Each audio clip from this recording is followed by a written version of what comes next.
ప్రభు మనల్ని ఎలా ఉండాలని కోరుతున్నాడో మనకు రాయబడింది. యెరూషలేములోను, యోదయలోను, సమరయలోను బూదిగంతముల వరకు సాక్షులై ఉంటారు అని ప్రభు చెప్పాడు. సాక్షులుగా ఈ లోకంలో ఉండాలి. ఎవరి కొరకు సాక్షులు? మన సాక్ష్యం గురించి అక్కడ రాయబడలేదు. నాకు సాక్షులై ఉంటారు అంటున్నాడు ప్రభు. అంటే ఏంటి? నన్ను గూర్చి మీరు చెప్పాల్సిన వాళ్ళే ఉంటారు అని. ప్రభు గురించి నువ్వు సాక్షిగా ఉండటానికి, ప్రభావవంతమైన సాక్షిగా ఉండటానికి కోరుకుంటే నీ సాక్ష్యం కూడా బాగుండాలి. పరిశుద్ధ గ్రంథం నుండి అపోస్తుల కార్యములు 1వ అధ్యాయం 8వ వచనం. ఆయనను పరిశుద్ధాత్మ మీ మీదికి వచ్చినప్పుడు మీరు శక్తి నొందెదరు గనుక మీరు యెరూషలేములోను, యోదయ, సమరయ దేశముల యందంతటను బూదిగంతముల వరకును నాకు సాక్షులై ఉందురని వారితో చెప్పాను. ఇంకో మాట కూడా చదువుకుందాం. అపోస్తుల కార్యములు 16:2. అతడు లుస్త్రలోను, ఈకొనియలోను ఉన్న సహోదరుల వలన మంచి పేరు పొందినవాడు. అతడు అనే దగ్గర ఎవరు అని పెట్టుకోవాలి మనం? తిమోతి. సరే, ఈ 2 వాక్యాల్లో ఒక విషయాన్ని మనం గమనిస్తాం. ఏంటది? మంచి సాక్ష్యం. అంతేనా? Very good.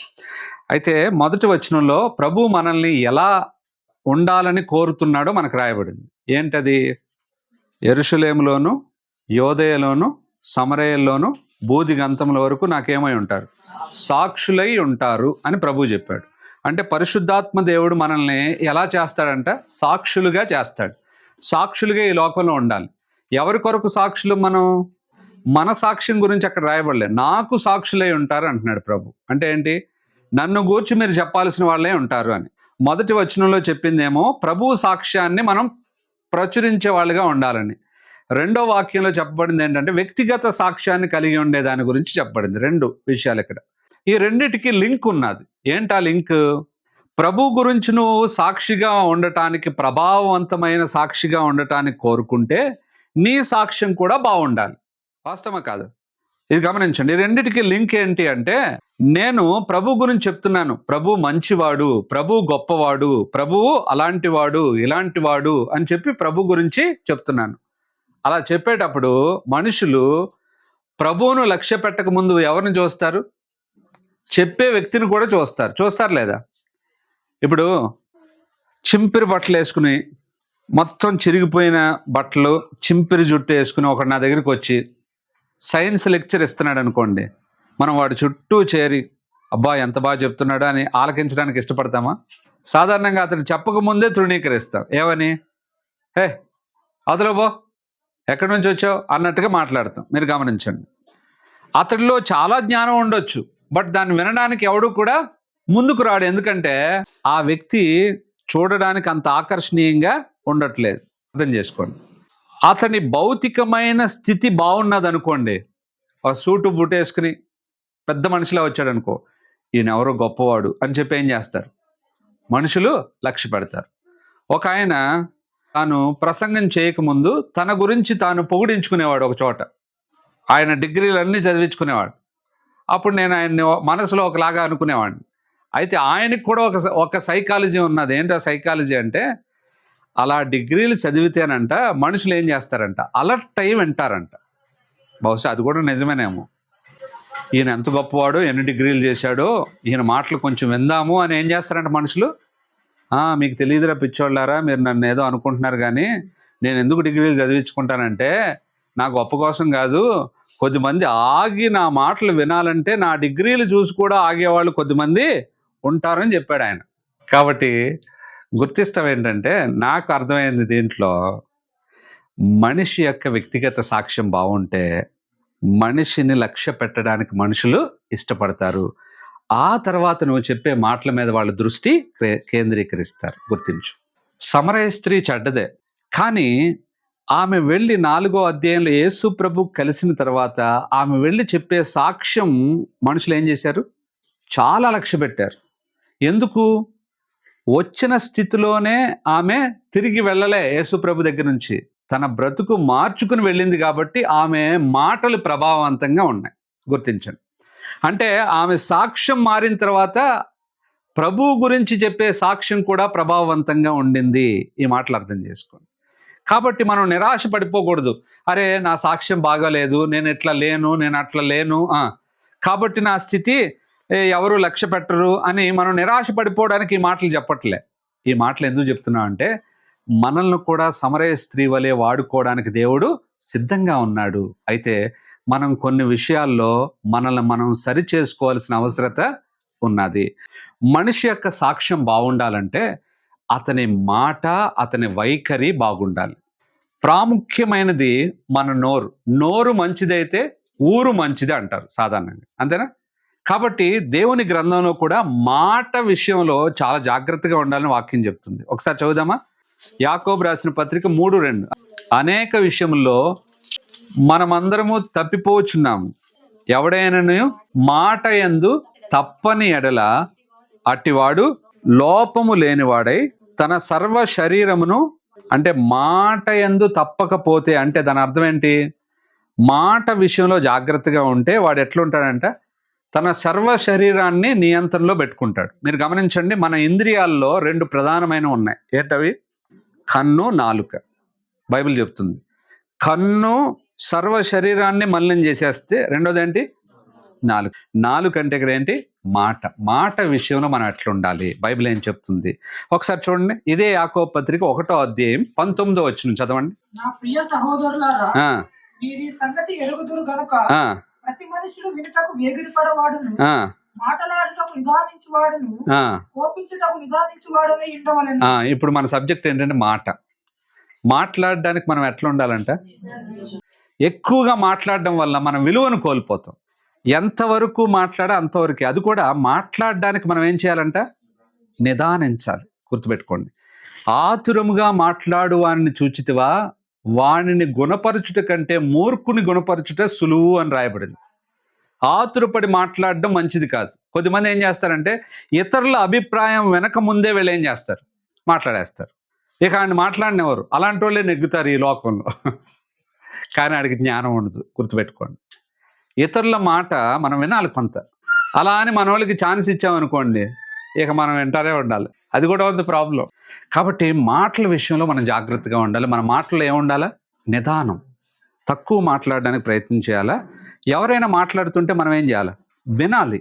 నిదానం మాట్లాడడానికి చూపించాలి. గుర్తుపెట్టుకోండి. రెండవది, మనం మాట్లాడేటప్పుడు మన మాటలు ఎలా ఉండాలని బైబిల్ చెప్తుంది చూడండి ఒకసారి. ఎఫెసీయులకు రాయబడిన పత్రిక 4వ అధ్యాయం 29వ వచనం. వినువారికి మేలు కలుగునట్లు అవసరమును బట్టి క్షేమాభివృద్ధికరమైన అనుకూల వచనమే పలుకుడి గాని దుర్భాష ఏదైనను మీ నోట రానీయకుడు. మన మాట ద్వారా ఇతరులకు ఏం కలగాలంట? మేలు, క్షేమాభివృద్ధి. మన మాటలు ఇతరులకు ఏం చేయాలి? మేలు కలగజేయాలి, క్షేమాభివృద్ధిని కలిగించాలి. అలాంటి అనుకూల వచనమే పలుకుడు గాని మీ మాట వింటే పాడైపోయేటట్టు మాట్లాడొద్దు అని వాక్యం చెప్తుంది. ఎలా ఉంటుంది మన సంభాషణ? ఇతరులు మన మాట వింటే వాళ్ళకి క్షేమాభివృద్ధి కలుగుద్దా? కొద్దిమంది దగ్గరికి వచ్చి వాళ్ళ మాటలు వింటే ప్రభు మీద విశ్వాసం బలపడుతుంది. కొద్దిమంది దగ్గరికి వచ్చి వాళ్ళ మాటలు వింటా ఉంటే ప్రభుకి ఇంకా సమీపస్తులం అవుతాం. వాళ్ళ మాటలు వింటా ఉంటుంటే ఆ మాటల్లో ఆ ప్రభు పైన భక్తి మర్యాదలు పెరుగుతూ ఉంటాయి. కానీ కొద్దిమంది దగ్గరికి వెళితే ఉన్న విశ్వాసం ఊడిపోద్ది. భయభక్తులు కాదు కదా, ఇంకా చెడ్డది మనం నేర్చుకుంటాం. అలాంటి స్థితిలో మనం ఉండటానికి వీల్లేదు. మన మాట ఇతరులకు ఏం చేయాలి? మేలు, క్షేమాభివృద్ధి కలుగు చేయాలి. ఇంకొక మాట ఎఫెసీయులకు రాయబడిన పత్రిక 5:4. కృతజ్ఞతావచనమే మీరు ఉచ్చరించవలెను గాని బూతులైనను పోకిరి మాటలైనను సరసోక్తులైనను ఉచ్చరింపకూడదు, ఇవి మీకు తగవు. పరిశుద్ధులుగా చేయబడిన వాళ్ళు ఎలా మాట్లాడాలి అనేది పరిశుద్ధుడు చెప్తున్నాడు. ఏమని? కృతజ్ఞతా వచనమే మీరు ఉచ్చరింపవలను. మామూలుగా ఆంధ్రాలో కొన్ని సంఘాల్లో వందనాలండి అంటారు చేతులు జోడించి. కనీసం అట్లను, లేదా ఇంగ్లీష్లో ప్రైజ్ ద లార్డ్ అను. ఎందుకంటే నేను నిన్ను కలిసినందుకు దేవుని కృతజ్ఞతాస్తుతులు చెల్లిస్తున్నానని ప్రైజ్ ద లార్డ్ అను. ఈ రెండు పర్లేదు. ఇవి కాకుండా మనం ఒకవేళ ఎవరినన్నా కలిసినప్పుడు ఇండైరెక్ట్గా చెడ్డ విషయాలను గురించి మాట్లాడుతున్నాం అనుకోండి. ఇక్కడ చూడండి, పోకిరి మాటలు, సరసోక్తులు అంటే దాని అర్థం డబుల్ మీనింగ్ డైలాగ్స్, ఇవన్నీ లోకస్తులు ఆడుకుని వాళ్ళు ఆనందిస్తూ ఉంటారు. వాళ్ళు మాట్లాడేటప్పుడు అంతా వాళ్ళ మాటల్లో అపహాస్యం కనిపిస్తూ ఉంటుంది. అది మనం చేయకూడదు. దేవుని బిడ్డలుగా గుర్తించాలి. మన మాటల్లో ఏముండాలి? పవిత్రత ఉండాలి. మన మాటల్లో పవిత్రతతో పాటు ఇంకొకటి కూడా ఉండాలి. కొలస్సీలకు రాయబడిన పత్రిక 4వ అధ్యాయంలో 6వ వచనం రాయబడింది, ప్రతి మనుషుడు ఎలాగు ప్రత్యుత్తరం ఇవ్వవలెనో అది మీరు తెలుసుకొనుటకై మీ సంభాషణ ఉప్పు వేసినట్లు ఎల్లప్పుడూ రుచిగలదిగా కృపాసహితంగా ఉండనీయుడి. ఈ మాట గమనించండి. ఇక్కడ ఉప్పు రుచి దేని గురించి చెప్తుంది అంటే, మన మాటల్లో కృపగల మాటలు మాట్లాడాలంట. కృపగల మాటలు రుచిగలవిగా ఉంటాయి. ఉప్పు రుచి మనకేమిస్తుంది? నాలుగుకి ఆనందం ఇస్తుంది కదా. అలాగే ఇతరుల మనసుకు ఆనందం ఇవ్వాలంటే మన నోటి నుండి ఏం రావాలి? కృపగల మాటలు, దయాదాక్షిణ్యంతో కూడిన మాటలు, మంచి మాటలు రావాలి. కొద్దిమంది మాటల గురించి ఏం రాయబడిందండి బైబిల్లో? వారి పెదవులు వరదీసిన కత్తులంట. పెదవులు ఎట్లుంటాయంటే వాళ్ళే వరదీసిన కత్తులు, ఎప్పుడు కత్తిరిస్తూనే ఉంటాయి. నొప్పించు మాట కోపము రేపును, మృదువైన మాట క్రోధమును చల్లార్చును కదా. నొప్పిస్తూ ప్రతిసారి మాట్లాడకూడదు. కొద్దిమంది ఏం చేస్తూ ఉంటారు, భార్యలు భర్తలను ఎప్పుడు పొడుస్తూనే ఉంటారు. ఎక్కువ టాకటివ్ పీపుల్ ఎవరంటే ఆడవాళ్ళే. మీరు గమనించండి, ఒక ముగ్గురు బ్రదర్స్ కలిశారనుకో, వాళ్ళ సంభాషణ కొంత సమయానికి ఏమైపోద్దంట, ఆగిపోద్ది. ఒకవేళ ఆ సంభాషణ జరిగిన కొద్దిసేపట్లోనైనా వాళ్ళ మాటలను గనక మీరు గనక ఇన్ని మాటలు మాట్లాడారని రాస్తే, ఒక ముగ్గురు నలుగురు ఆడవాళ్ళను కూర్చోబెట్టి మాట్లాడిస్తే ఎంత మాట్లాడతారో అందులో సగమే మాట్లాడతారంట. ఎవరు? మగవాళ్ళు. గుర్తించండి. కాబట్టి మనం మాట్లాడే ప్రతి మాట అది ఏదో వచ్చేస్తుంది కదా అని ఇష్టం వచ్చినట్టు మాట్లాడేసాం అనుకోండి, రేపు పొద్దున పరలోకం వెళ్ళిన తర్వాత దేని గురించి లెక్క చెప్పాలంట? మాట గురించి లెక్క చెప్పాలి. జాగ్రత్త. ప్రభువు ముందు నిలబడతావు, ఆయన న్యాయపీఠం ముందు నిలబడతావు, అప్పుడు ఖచ్చితంగా లెక్క అడుగుతాడు. తర్వాత యాకోబు రాసిన పత్రిక 1:12. నా ప్రియ సహోదరులారా, మీరు ఈ సంగతి ఎరుగుదురు గనుక ప్రతి మనుషుడు వినుటకు వేగిరపడువాడును, మాట్లాడుటకు నిదానించువాడును, కోపించుటకు నిదానించువాడునై ఉండవలను. దీంట్లో రెండోది ఏంటి అంటే, వినుటకు ఏం చేయాలంటే మనం వినడం మనం నేర్చుకోవాలి. గుర్తించండి. మాట్లాడడం ఏమో తక్కువ ఉండాలంట, వినడం ఏమవ్వాలి? ఎక్కువ ఉండాలి. మనదేమో ఉల్టా ఉంటుంది. వినం, మాట్లాడేస్తాం. వేరే అభిప్రాయం తెలుసుకుంటే నీకేమవుద్దో తెలుసా? జ్ఞానం దొరుకుతుంది. ఒకసారి చదువుదామా? సామెతలు 15:32.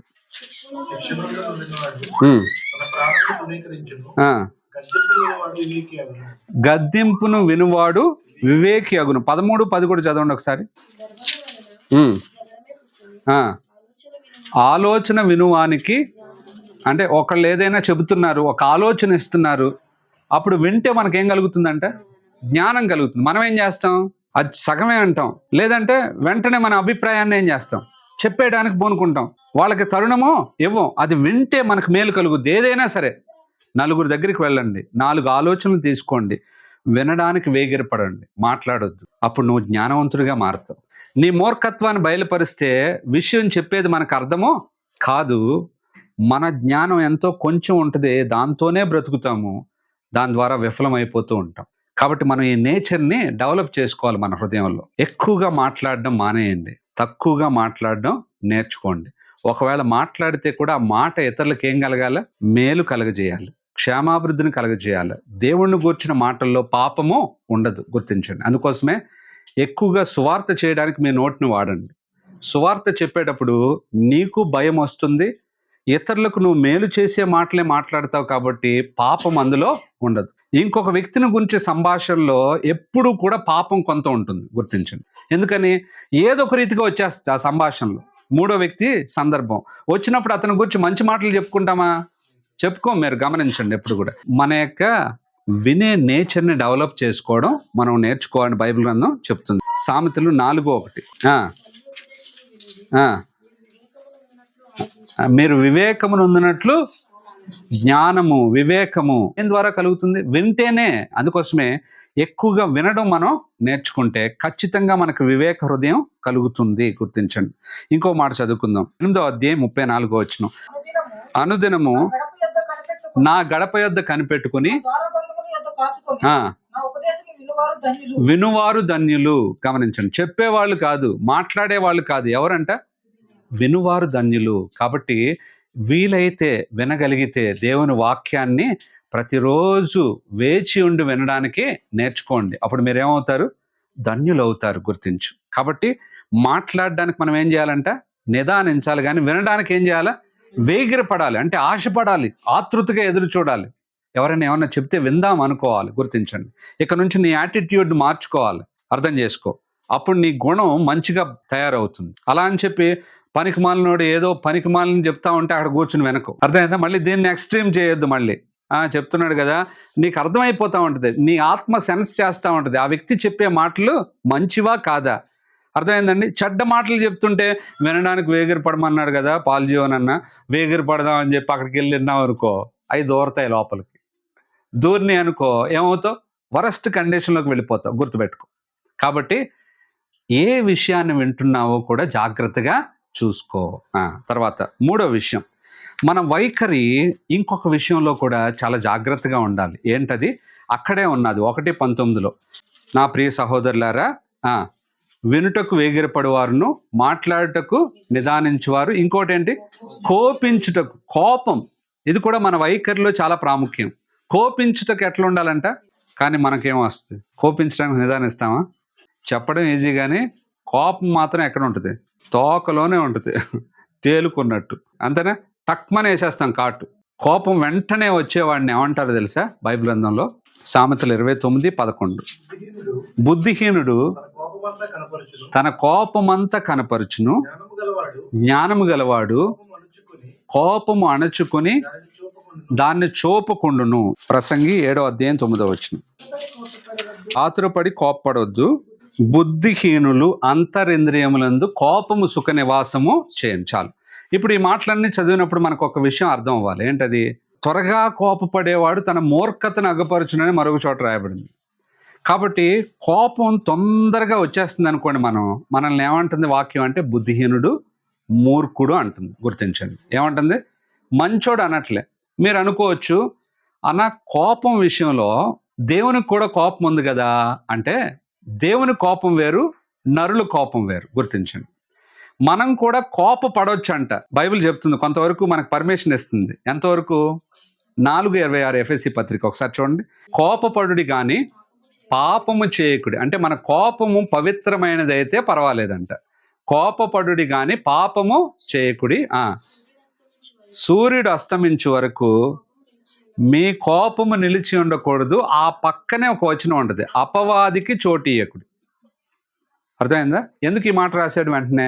నువ్వు కోపాన్ని గనక సూర్యుడు అస్తమించే వరకు కాకుండా ఇంకా కొంచెం ఎక్కువసేపు కానీ కనపరిస్తే అపవాది ఏం చేస్తాడు? దూరిపోతాడు అంట లోపల. గుర్తుపెట్టుకోండి. ఎట్లా జరుగుద్ది ఇది? ఉదాహరణకి నా భార్య నేను బుద్ధులు ఆడుకున్నాం అనుకోండి, మా మీదే చెప్తున్నాను, ఓకే? మా కోపం ఏమైపోవాలంటే సాయంత్రానికల్లా ఏమైపోవాలి? మళ్ళీ సమాధాన పడిపోవాలి తగ్గించుకొని. అలా కాకుండా నీది నీదే నాది నాదే అని చెప్పేసి నేను ఆ రూమ్లో ఆవిడ ఈ రూమ్లో ఉందనుకో సపోజ్. అప్పుడు ఏమవుద్దో తెలుసా? మా ఇద్దరి మధ్యలో ఎవరు దూరతారంటే సాతాను దూరి ఆ ఎడాన్ని ఇంకా పెంచేస్తాడు. అర్థమైంది మీకు? ఆ గ్యాప్ని ఏం చేస్తాడు? పెంచేస్తాడు. అది ఎంతవరకు వెళ్ళిపోద్దంటే అవసరమైతే మన కుటుంబాలు పాడు చేసుకునేటంత. గుర్తుపెట్టుకోండి. అందుకోసమే భార్య భర్తలారా, దేవుని బిడ్డలుగా మీకు దేవుడు చెప్పేది ఏంటంటే, కోపం ఎప్పటి వరకు నిలిచి ఉండకూడదు. భార్య భర్తలే కాదు, ఎవరైనా సరే, ఒక ఇద్దరు సహోదరులైనా, సంఘానికి చెందిన వాళ్ళైనా, బయట వాళ్ళతోనైనా మీ కోపం ఎప్పటి వరకే ఉండాలి? సూర్యుడు అస్తమించే వరకు. గుర్తించండి. మీరు కోపపడేటప్పుడు కూడా ఆ కోపము పవిత్రమైన కోపమై ఉండాలి. ఉదాహరణకు అనుకుందాం, యేసు ప్రభు కూడా కోపపడ్డాడు. ఎప్పుడు? దేవుని మందిరం విషయంలో. ఆ ఇల్లును మీరు ఏం చేస్తున్నారు? దొంగల గుహగా చేసేస్తున్నారు కదా. అక్కడ జరిగే వ్యాపారం చూసి ఆయన కోపం వచ్చి తాళ్లతో కొరడాలు చేసి వాళ్ళని కొట్టి పంపించేశాడు. కోపపడ్డాడు. బట్ ఆ కోపంలో ఏముంది? పవిత్రత ఉన్నది. దాంట్లో ఏం లేదు, మూర్ఖత్వం లేదు. గుర్తించండి. దేవుని కోపంలో మూర్ఖత్వం ఉండదు. నరుని కోపంలో ఏముంటుంది? అందుకోసమే నరుని కోపం దేవుని నీతిని నెరవేర్చదని 1:20 ఉంది. ఎందుకనగా నరుని కోపము దేవుని నీతిని నెరవేర్చదు. కాబట్టి మీరు కోపపడితే మీరు దేవుని నీతిని ఏం చేయట్లే? నెరవేర్చదు. కాబట్టి గుర్తిస్తాం. సాధారణంగా కోపం వస్తే అయినా కూడా మనం ఏం చేయాలి? సమాధాన పడిపోవాలి. ఇంకొక మాటలో చెప్పాలంటే, ప్రేమించే వాళ్ళు ఎక్కువగా ఏం చేస్తారు? ఇప్పుడు నేను ఈ మాట చెప్తే కొద్దిమంది ఏం చేస్తారు? అదే అన్న కరెక్ట్ చెప్పావు. ఇప్పుడు నేను ఎందుకు కోపడతారంటే వాళ్ళు ఎక్కువ ప్రేమిస్తారు అని చెప్పి దాన్ని అనుకూలంగా తీసుకోవద్దు. గుర్తుపెట్టుకోండి. కాకపోతే ఏంటంటే, నేను నా అనుభవంలో చూసింది ఏంటంటే, ఎవరైతే కోప్పడిపోయి మళ్ళీ వెంటనే సమాధాన పడతారు చూడండి. వాళ్ళ కోపంలో అంత మోసము, లేకపోతే ఇంకో మాటలో చెప్పాలంటే ఒకలాంటి పగో కక్షో వాళ్ళకు ఉండదు. వాళ్ళు ఎలా ఉంటారంటే అప్పుడు కోప్పడిపోతారు, మళ్ళీ అర్థమైందా? కొద్దిమంది నెమ్మదిగా ఉంటారు. ఇలా అంటారు తెలుసా మీకు, మొరిగే కుక్క కరవదు, మొరకుండా పక్కనే వస్తూ ఉంటుంది చూడు, దాన్ని నమ్మకూడదు. ఎందుకని ఒక్కసారి పట్టుకుంటే మళ్ళీ వదలదు, కండ లాగేద్ది అది. గుర్తుపెట్టుకోండి. అందుకోసం కోప్పడకుండా నెమ్మదిగా ఉంటారు చూసారా, వాళ్ళు ఒకరోజు నీకు కండబడతారు. అలా అని చెప్పి అందరినీ ఆ కోవకు నేను వేయట్లేదు, కానీ అది ఎవరి వ్యక్తిగత జీవితం వాళ్ళది. అయితే నేర్చుకోవాల్సిన సత్యం ఇది, కోపము దేవుని నీతిని నెరవేర్చదు. కోపం మంచిది కాదు. బైబిల్ గ్రంథంలో ఒక మాట రాయబడింది, కోప చిత్తునితో సహవాసము చేయకము, నీవును వారిని పోలియుందువేమో అని రాయబడింది. కాబట్టి ఎవరైతే కోపం త్వరగా వచ్చేస్తో వాళ్ళ బుద్ధిహీనులు, వాళ్ళతో నువ్వు సహవాసం చేస్తే అదే నేర్చుకుంటావు. కాబట్టి కోపం కాదు మనకు ఉండాల్సింది. ఆ కోపం ఏం చేస్తుంటే మనతో ఇతరులకు ఉండే సంబంధాలను చెడగొట్టేస్తుంది కదా. త్వరగా కోప్పడిపోయి మూర్ఖత్వాన్ని ప్రదర్శించేస్తే ఏమైపోతాం మనం? ఇతరులతో ఉన్న సంబంధాలని పాడు చేసేసుకుంటాం. దానికి ప్రతిగా మనలో ఏముండాలి? నెమ్మది ఉండాలి. దేవుని బిడ్డలుగా మన ప్రభువును మనం చూసి నేర్చుకోవాలి. ఆయన గురించి ఏం రాయబడిందంటే ఆయన మిక్కిలి సాత్వికుడు. ఎవరు? ప్రభు అయిన యేసుక్రీస్తు వారు. గుర్తించండి, తనను హింసిస్తున్న వారి కోసం ఆయన ఏం చేస్తా వచ్చాడు? ప్రార్థన చేశాడు. తన కొండ మీద ప్రసంగంలో కూడా మిమ్మల్ని హింసించు వారి కొరకు మీరు ఏం చేయమని చెప్పాడు? ప్రార్థన కదా. కాబట్టి కోపం కనుపరిచి వాళ్ళ మీద ఉగ్రత తీర్చుకోండి, కీడు చేయండి అని ప్రేరేపించట్లే వాక్యం. ఏం చేస్తుంది?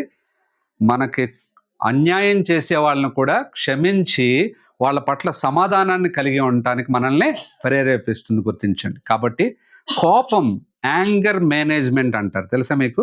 యాంగర్ మేనేజ్మెంట్ మనకు ఉండాలంట. అలా ఉంటేనే నీ వ్యక్తిత్వం బాగుంటుంది. నువ్వు ప్రతిదానికి చీటికి మాటికి కోప్పడ్డావు అనుకో, మనుషులు నీ దగ్గరికి వస్తారా? రారు. కాబట్టి మనుషుల్ని సంపాదించుకోవాలి ప్రభు కొరకు అంటే నువ్వేం చేయాలా? కోపాన్ని నియంత్రణలో పెట్టుకోవాలి. అది నీతోనూ నాతోనూ దేవుడు మాట్లాడుతున్నాడు. అలా అని చెప్పానని కోప్పడకుండా శాంతమూర్తులుగా ఉంటే ఇంకొక లోపం కూడా ఉంది. మళ్ళీ ఇది కూడా చెప్తున్నా, ఎందుకోసమో తెలుసా? కొన్ని చోట్ల కోపాన్ని ప్రదర్శించాలి. ఇప్పుడు దేవాలయం దగ్గరికి వచ్చి యేసు ప్రభు ఆ కొరడాలు చేయకపోతే ఏమయ్యేది? అక్కడ అది కొనసాగేది. అర్థమైందా? అలాగే మీ కుటుంబాల్లో కూడా కొన్నిసార్లు ఏం చేయాలి? మీ పిల్లల మీద కోపాన్ని ప్రదర్శించాలి. ఎందుకోసం? వాళ్ళని కట్టడి చేయడానికి.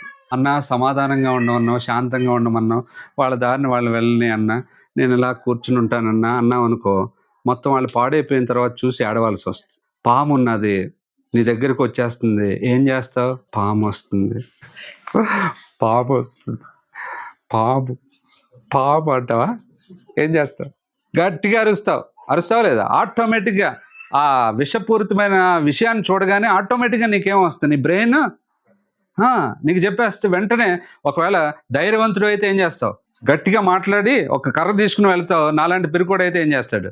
కనీసం పక్కన వాళ్ళ కన్నా గట్టిగా చెప్తాడు పాము వస్తుందని. అంతేనా కాదు?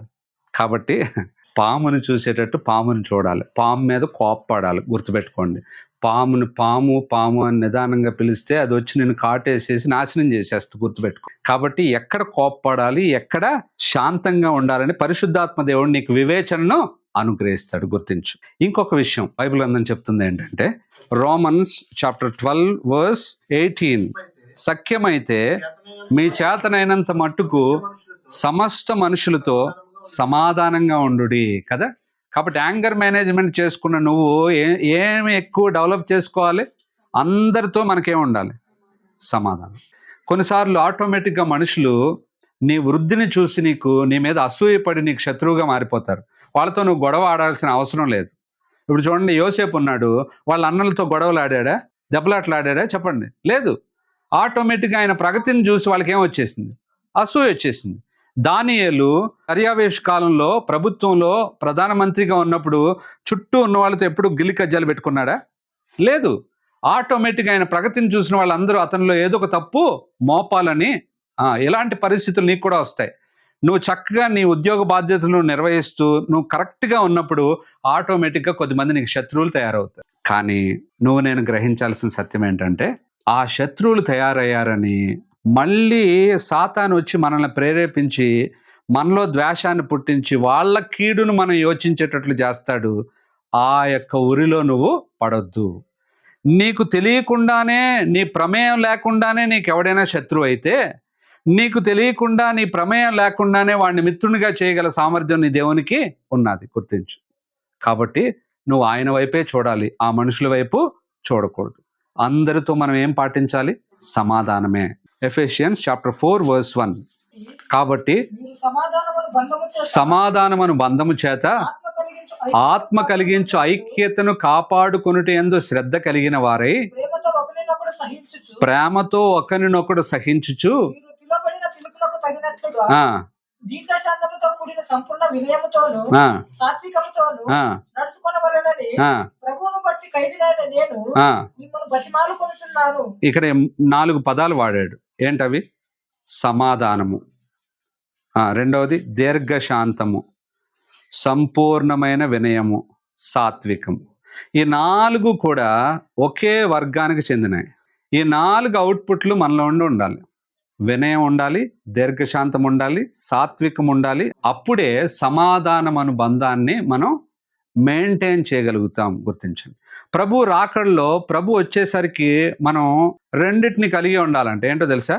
పరిశుద్ధతయు సమాధానము కలిగి ఉండుటకు ప్రయత్నించుడి, పరిశుద్ధత లేకుండా ఎవడు ప్రభువును చూడడు అని రాయబడింది హెబ్రీ పత్రిక 12వ అధ్యాయంలో. కాబట్టి సమాధానం చాలా ముఖ్యం.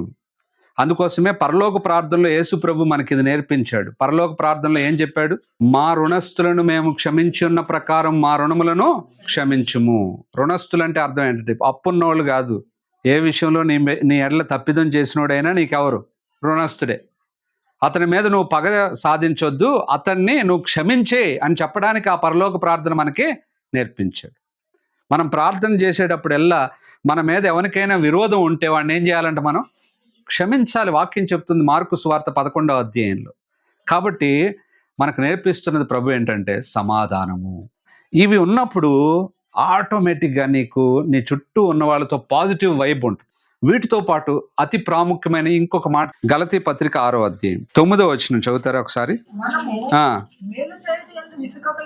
మేలు చేయుట యందు విసుగక యుందుము, మనము అలయక మేలు చేస్తేమేని తగిన కాలమందు పంట కోతుము. ఏం చేయాలంటే మనం మేలు చేయాలి. అప్పుడే నీ సాక్ష్యం బాగుంటుంది. సహోదరులందరి వలన తిమోతి మంచి సాక్ష్యం పొందినవాడని వాక్యం చెప్తుంది. ఎలా వచ్చేస్తుంది సాక్ష్యం? ఒట్టినే కాదు, మనం ఏం చేయాలంట?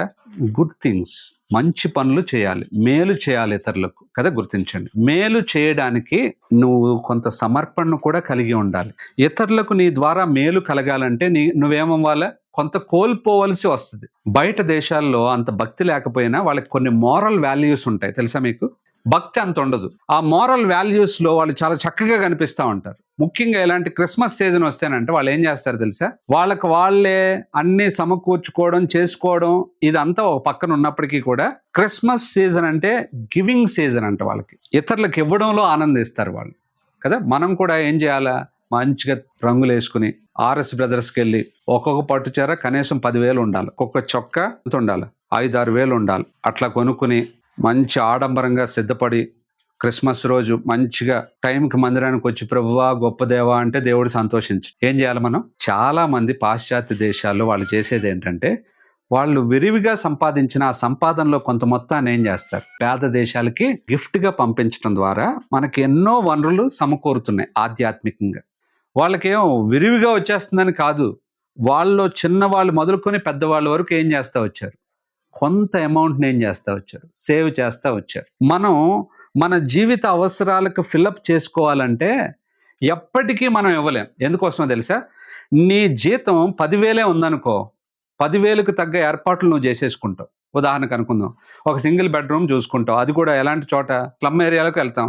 సింగిల్ బెడ్రూమ్ ఎంత ఉంటుంది అక్కడ? 2,000, 3,000 దొరికేస్తే. కూరగాయలు సంతకెళ్ళి ఇన్నే తేవాలి, ఇన్నే వండుకోవాలి, ఎంత మజ్జిగ ప్యాకెట్ తేవాలి చిన్నదే, అది మొత్తం అందరూ సరిపెట్టేసుకోవాలి, బాగుంటుంది. అట్లే చేస్తాం. కొంచెం 25,000 అయింది అనుకోండి జీతం, ఏమవుద్ది? స్లమ్ ఏరియా నుంచి ఏం చేస్తాడు? మంచి కాలనీలోకి వస్తాడు. అక్కడేమో 3,000 రెంట్, ఇప్పుడు ఎంత ఇస్తాడు? 8,000 ఇస్తాడు. పరిస్థితులు మార్చేసుకుంటాడు, కానీ గివింగ్ నేచర్ మాత్రం డెవలప్ చేసుకోడు. మీరు గమనించండి, నీకు 3 లక్షలైనా సరే నువ్వు ఇవ్వలేవు, నీకు ఆ ద్రాతృత్వ గుణం లేకపోతే. ఎందుకో తెలుసా? నువ్వు నీ స్థాయిని పెంచుకోవడానికి ప్రయత్నం చేస్తావు. నాకు 4 లక్షల కారే ఉంది, ఇప్పుడు 3 లక్షలు శాలరీ వస్తున్నప్పుడు 4 లక్షల కారే వాడతానా? ఏం చేస్తాను? 15 లక్షల కారు తీస్తాను. దానికి ఈఎంఐ కట్టడానికి ఎంతో సంతోషిస్తాను. ఇక్కడ ఈ కమ్యూనిటీలో ఉంటే వీళ్ళందరూ చీప్ మనుషులు కాబట్టి ఎక్కడికి వెళ్తాను, మంచి గ్రాండ్ కమ్యూనిటీలోకి వెళ్తాను. ఏమవుతున్నావు, నీ స్థాయిని పెంచేసుకుంటున్నావు. బట్ ఇంకొకడు మాత్రం ఇవ్వడానికి నా చెయ్యి రాదు. బయట అలా ఉండదు. వాడి స్థాయి పెరిగే కొద్దీ వాడు ఇచ్చే సమర్పణ కూడా పెరుగుద్ది. గుర్తించు. ఎట్లుంటున్నావు? ఇతరులకు మేలు చేయడానికి మనం ఏం చేయాలి? సంతోషించాలి. నిన్న ఒకళ్ళు ఫోన్ చేసి, పేదోళ్ళకి మీరు బట్టలు ఇచ్చేవాళ్ళు కదా, ఇప్పుడు కూడా ఇస్తారా అని ఒకళ్ళు ఫోన్ చేశారు. ఫోన్ చేస్తే నా భార్య అన్నది, అలా ఏం అనుకోలేదు, చూద్దాము అన్నది. నాకు ఆ మాట వినగానే కొంచెం మంచిగా అనిపించింది. అరే, ఈ సీజన్ వస్తే అందరూ ఆడంబరాలతో నింపుకోవడానికి ప్రయత్నం చేస్తే వీళ్ళకి కొంచెం గ్రహింపు ఉన్నదే, వాళ్ళు ఇతరుల అవసరాల్లో పాలు పంపులు పొందటానికి ఇష్టపడుతున్నారు. ఆలోచన ఏంటంటే, మనకున్న దానిలో కొంత తగ్గించుకుని ఏం చేయాలా? ఇతరులకు ఇవ్వడానికి నేర్చుకోవాలి. బైబిల్ సొసైటీ నడుస్తుంది, గిడియన్ ఇంటర్నేషనల్ నడుస్తుంది. వీటన్నిటిని నడవడానికి కొద్దిమంది చిన్న పిల్లలతో సహా పాశ్చాత్య దేశాల్లో వాళ్ళు ఏం చేస్తారంట? సమర్పించుకుని చేస్తారంట. ఇట్లా విన్నాను నేను. వాళ్ళు ఏదైతే ఖర్చు చేయాలని ఆశపడుతున్నారో దాన్ని కట్ చేసేస్తారంట. వాళ్ళకి ఒకలాంటి నేచర్, ఒకటి అలవాటు ఏంటంటే, 5 దినాలు మంచిగా కష్టపడి పనిచేయడం, 6-7 దినాల్లో ఏం చేయాలి? వెళ్ళి విలాసవంతంగా కొంత సమయాన్ని గడపడం. కానీ దేవుని పిల్లలు కొన్నిసార్లు తీర్మానం చేసుకుంటారంట, నేను నా విలాసాల కోసం దాన్ని ఖర్చు పెట్టకుండా దాన్ని ఏం చేస్తాను? దాచిపెట్టి అక్కడికి పంపిస్తే, ఇక్కడ పంపిస్తే. అలా ఎంతోమంది సమర్పించుకోగా ఇప్పుడు అనేక చోట్ల పరిచర్య జరుగుతుంది. నువ్వు ప్రభు కోసం ఏం సమర్పించుకుంటున్నావు? ఇతరులకు మేలు చేయాలంటే నువ్వేమవ్వాలా? కొన్ని విషయాల్లో సమర్పించుకుని నీకున్న దాన్ని తగ్గించుకోవాలి. గుర్తించండి, మనకి సమర్పణ అనే మాటకు అర్థం తెలియాలంటే మన ప్రభువే. ఆయన పరలోకంలో మహామహుడగు దేవుని కుడిపార్శ్వాన కూర్చుని ఉంటే మనకు రక్షణ కలిగేదా? ఆయన సమర్పించుకుని కిందికి రావడం వల్ల మహిమను కోల్పోయాడా లేదా? కోల్పోతేనే మనకేమొచ్చింది? పరలోకానికి హెచ్చింపు. నీ ద్వారా వేరేవాడు మేలు పొందాలంటే నువ్వేమవ్వాలా? కొంత తగ్గాలి, కొంత కోల్పోవాలి. అలా నీ సమర్పణ లేకపోతే ఇతరులకు మేలు కలగదు.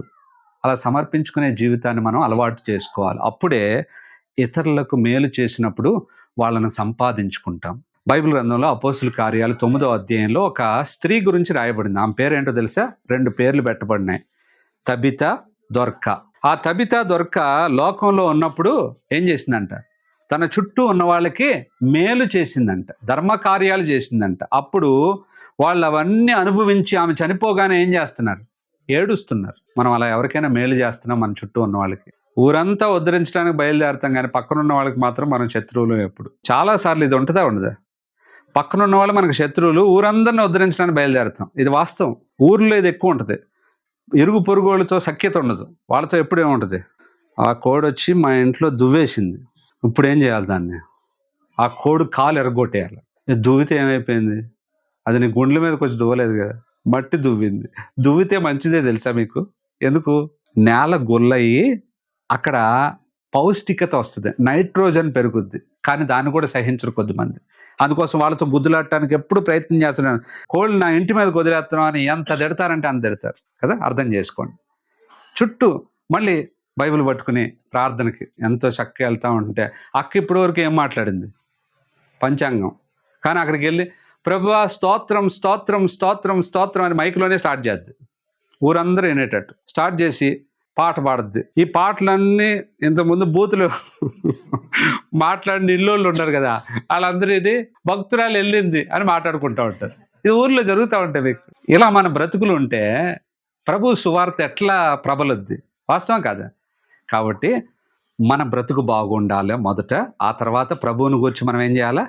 సాక్ష్యం ఇవ్వాలి. కాబట్టి మన మాట, తర్వాత మన వైఖరి చక్కగా ఉంటే మనం ఇతరులకు మేలు చేస్తే ఇతరులను సంపాదించుకుంటాం. అలా సంపాదించుకున్న తర్వాత నువ్వు చెప్పే ప్రతి దానికి వాళ్ళు ఏం చేస్తారు? విలువనిచ్చి వినడానికి కొంతైనా సమయం ఇస్తారు. అంటే ఆత్మకార్యం నీ మాట వినేగానే జరిగిపోద్దని కూడా నేను చెప్పను. మన మీద మంచి అభిప్రాయం ఉన్నా వాళ్ళు యేసు ప్రభుని నువ్వు చెప్పగానే నమ్మేస్తారా అని అనుకోవద్దు. ప్రార్థన చేద్దాం, వాళ్ళు రక్షణలోనికి వచ్చి పరలోకానికి వెళ్ళాలి, మన ఆశ అది. ఆ దృక్పథంతో మనం మోకరించి ప్రార్థన చేస్తే దేవుడు తన సొంత సమయంలో వాళ్ళ హృదయంలో కార్యము చేస్తాడు. బలవంతం చేయొద్దు ఎవరిని. వాళ్ళ హృదయంలో కార్యం చేసేటట్టు మనం ఏం చేయాలి? ప్రార్థన చేయాలి. ఇలాంటి వైఖరి ఉంటే మీరు ఎక్కడున్నా సరే మీ చుట్టూ ఏముంటుంది? Positive vibe. నీతో ఉన్నవాడు కూడా దాన్ని చూసి నేర్చుకుంటాడు, ఈయనలా ఉండాలిరా అనుకుంటాడు. గుర్తించండి.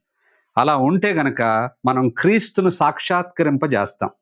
మనమే ఒక పత్రిక అయిపోతాం. గుర్తించండి. కొంతవరకు సువార్త లేకుండా మన వ్యక్తిగత ప్రవర్తన బట్టి మనం కొద్ది మందిని రాబట్టుకుంటాం. అలాంటి అనుభవంలోనికి మనం రావాలి. గుర్తించండి.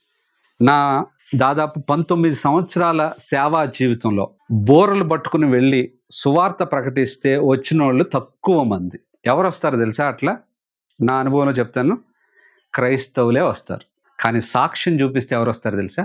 అన్యులు వస్తారు. మన బ్రతుకుని చూపిస్తే మాత్రం ఎవరు వస్తారు?